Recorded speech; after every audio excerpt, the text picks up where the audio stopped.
Hi everybody, my name is Charlotte Lange and welcome back to the Pageant Podcast. New location for the day because the normal study room that I used to film is closed, so we're here in my dorm, but it's going to be the same format and I'm so excited to talk to you guys. I really appreciate the support on the last episode and I can't wait to get into it. The subject today is actually me. So today we're going to be talking about my history and my involvement in pageants and how pageants have impacted me over the years. I'm going to let you guys decide which topic I do for Thursday's video. My options are either history of pageants, which I think is so cool and I'm definitely going to talk about that at some point, or I can do an in-depth dive into interview and interview preparations. Please let me know in the comments below which you would like to see. So without further ado, let's get into it. I started competing in pageantry at age 6. My mom corrected me from the last podcast where I said I had been competing for, I think I said 10 or 11 years. I don't know, but either way, she says 12 and she says she was there through all of them. And it's actually her birthday, so happy birthday, Mom. If you can reach her and wish her happy birthday, I encourage you to do so. She's the best. Anyways, I started competing in pageants because my aunt, Madison Lange, competed in pageantry before me. I watched her compete in the Miss America and Miss America's Teen organization, and I watched her thrive and grow and really find herself through the organization, and I wanted the same thing for myself. I wanted to compete in pageants and grow myself and my voice. My aunt also told me that if I wanted to steal her crowns, guess what? I couldn't. I needed to go earn my own. I started my journey with the Little Miss Iowa program for Miss America, and this was my first pageant ever. I still have my teeny tiny sash that says Miss Johnston on it, and it makes me really emotional because I look at that sash and then I look at my Miss Johnston sash for Miss Iowa Teen USA, and it just brings me so much nostalgia. After that, I went on to compete in the National American Miss Organization for many years. I think I went for 5 years straight. When I was in 2nd grade, I was incredibly lucky to win the title of Miss Iowa Junior Preteen for the National American Miss Organization. This title truly changed my life because it showed me that I could win. I could do it, and if I put my mind to something, then I could truly achieve it. I went on to also be Miss Iowa Preteen for the National American Miss Organization when I was just 10 years old. Now, winning this title super young was super surprising to me, and it also invited a gap where I wouldn't be able to compete for my next NAM state title for a few years because I needed to age out of the preteen division. Now, this was before All-American, and you could go compete in All-American as a former state title holder. So with a large gap of time and a passion for pageantry, I went on to start competing in the Princess of America organization. Okay, hey y'all, I interrupt this broadcast to announce I have moved locations and the study room has opened up. I first started competing at the Princess of America Missouri Heartland competition, and to my surprise, I won a state title my first year of competing.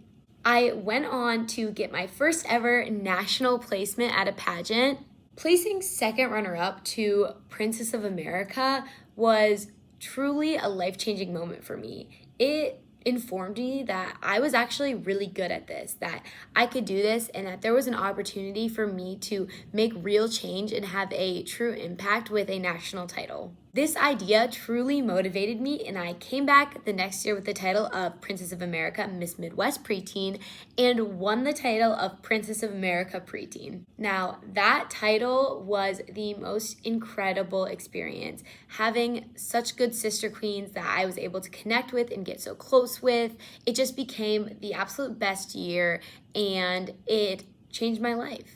Now, as I'm saying that this pageant changed my life, here's the big thing. Every pageant I've competed in has changed my life, and I think that's so important to note because pageants are monumental. They happen once, twice, 3 times a year, but they are rare. These pageants, these life-changing events truly are something that you need to hold on to and be grateful for.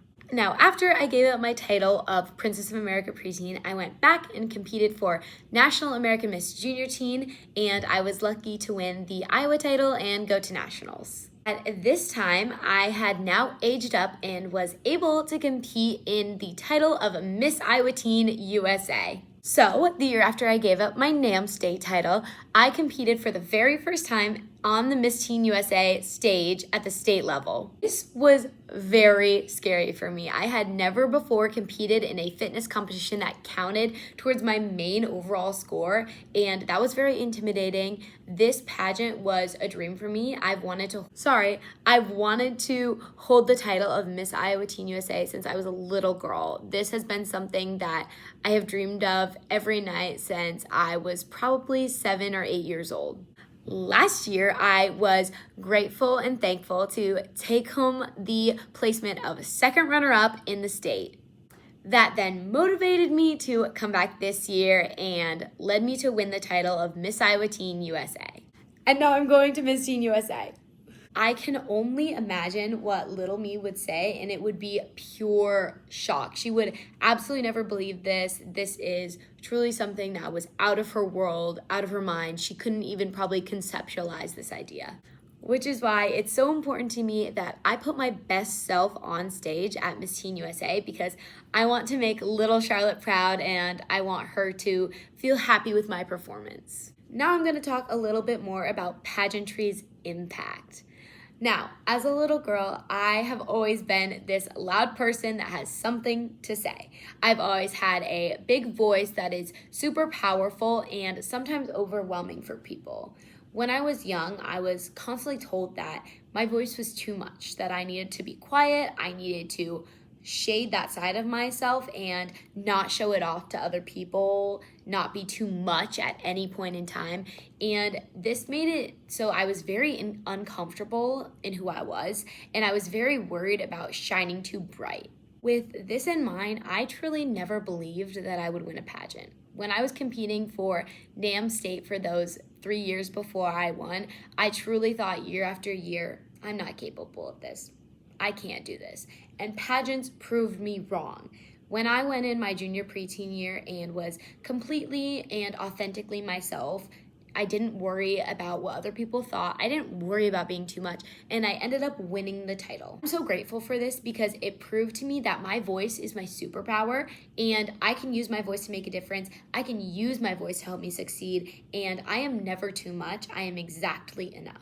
My volunteer work through pageants includes volunteering at Meals from the Heartland, which helps to send meals across the world to countries that are struggling with food insecurity, volunteering at my local Johnston partnership to help people in my area, and when I was younger, I did a lot with the Animal Rescue League, and actually this past January, I was able to help with an auction to raise money for animals because I truly love animals.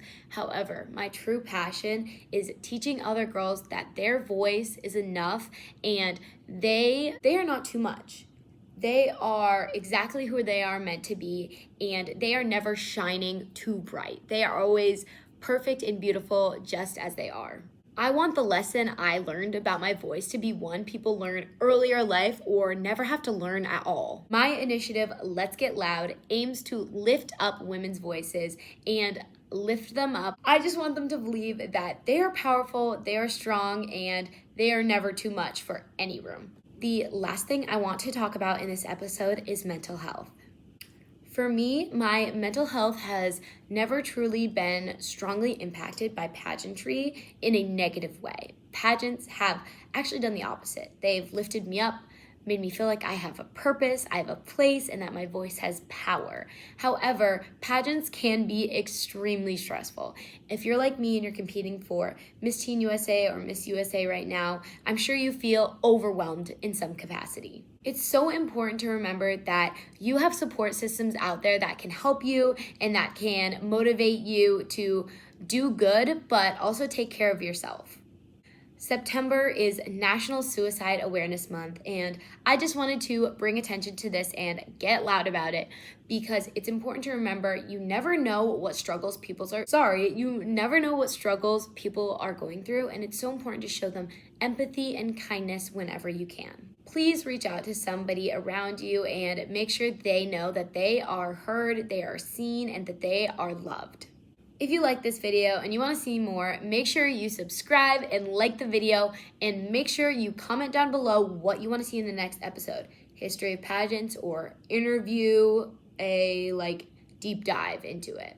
I'm so grateful for this opportunity, this platform, and the opportunity to just talk to you guys. This episode was a little bit shorter than my last one. However, Thursday's episode will be a normal 20-ish minute length. I hope you all have a great Tuesday, and I'm wishing you the best of luck with your week. See you Thursday.